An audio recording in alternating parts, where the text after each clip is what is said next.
All right, today's question comes from Becky in Pennsylvania. Becky writes, I found out 6 weeks ago that my husband has been cheating on me for most of our marriage. I confronted him about this, and we're both seeing counselors at our church. My husband is very repentant and realizes he needs help. We sold our small business, changed his phone number and email. He took a pay cut by taking a new job where he has accountability and is not working by himself. Last night we tried to do our budget meeting, and it did not end well. I feel like he's very controlling in our finances, and I don't trust him at all yet. Should we dip into our emergency fund to help pay for the counseling, or use the money from selling the business to help us get through this time? Whew, Dave, what? You go first.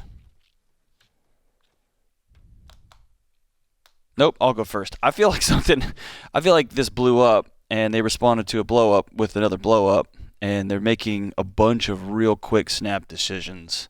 And they're sprinting, trying to catch up with the problem. They just need to stop for a minute, turn all the lights on, and say, hey, that party is over. We need to figure out where we're at. Yeah. Okay. Yeah, that would not be a bad first step. And yes, you spend money on counseling before you spend money on hanging on. You don't have to hang on. He got a job. Shut up. You can hang on.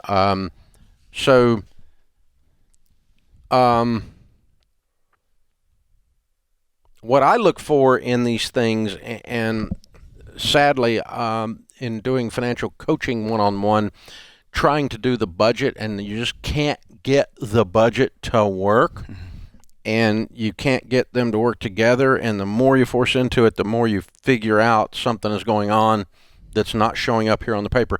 It's hard to put girlfriend as a line item in a budget.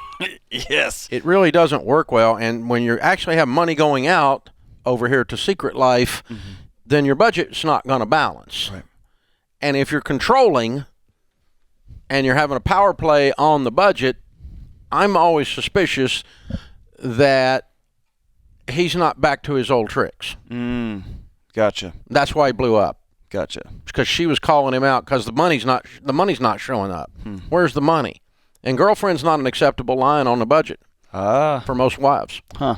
You know, for most, it just doesn't work for most people. So, that's yeah. And so usually when someone, particularly the husband, is extremely controlling on the money, there's other control issues in the relationship. Always. There's other deceptions in the relationship. There's other things.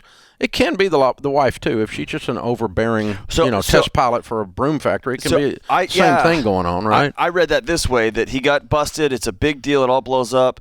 And the response was, well, then we're selling everything. You're getting a new job. You're doing this. You're doing this. You're doing this. You're doing this. And he kind of got to the end of it. And he goes, I've repented enough. I'm not. But it's over the budget. Right. Well, he's very controlling of our finances. I don't know. We're reading into an email. We don't have any idea. But it reminds me of high school. In an English class, you can kind of get to your answer. Math class, there was one right answer, and you can. It's not an essay question, right? You can fudge your way through. No, we're on the same page. We're doing good. We're doing good. That budget says, "Are you in or you out?" And neither of them, I don't think, are in here. Yeah. Neither of them. She's got, yes, to answer your question, you can't afford, let's spend a little bit of money on counseling before we spend a lot of money on divorce court. Agreed. So, yes. Agreed. And spend a little bit of money on counseling, and you won't even miss it because everything else will start to work right if the counseling is working right. Right. So I feel like he's very controlling, warning sign. I do not trust him at all yet. Well, you shouldn't. Right. Yet. The way trust is recovered is with lengthy periods of time of being trustworthy. Right.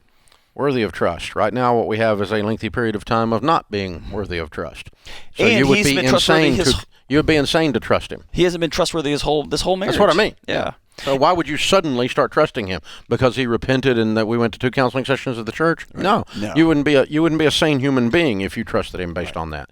It takes a little while to recover that. And the old marriage you had is over.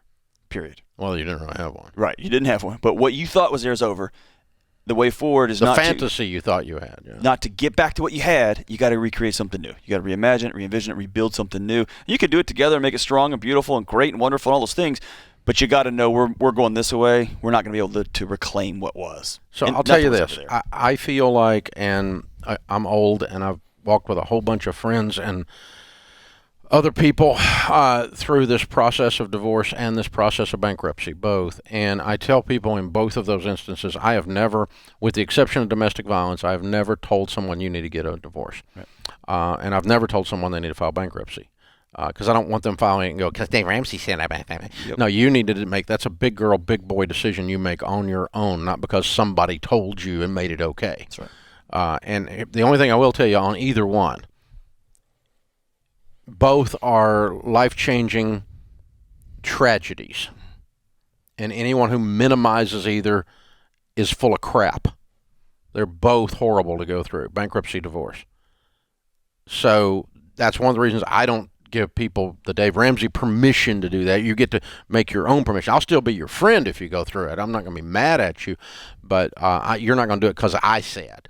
I'm going to give you that authority. So you have to make your own big girl. And then the other thing I always tell you is, if you get to the end of this and you have done everything you can try, and then one more thing, you won't live with regret. Right. I look back on filing bankruptcy almost 30 years ago now, and I'm not proud of it. It is still a mark of shame. But as a 28-year-old kid, at the time, after fighting it for 2.5 years, my tank was empty intellectually, spiritually, emotionally. I got babies in the house. I was scared. I didn't know what to do. I had done everything I knew to do, and then I waited another 2 months. And so I don't look back on that and go, that guy was weak of character and just walked out. I did everything I knew how to do. My level of regret for that is almost zero. Right. So my ability to forgive myself and move on is really high. That's right. And that's what you want if you're going to do with this divorce. Right. You want to have tried everything. So yes, try the counseling. Yes, try to meet with the church. Yes, try all that. But Bozo's got a long track record of being a bozo here. Right. He's not an honest person, hasn't And been. it's not, so you got a long hill to climb for him to be trustworthy and for you to trust him. And very controlling over our finances. Warning, warning, warning. Just reading between the lines on an email. That's what we do here on The Ramsey Show.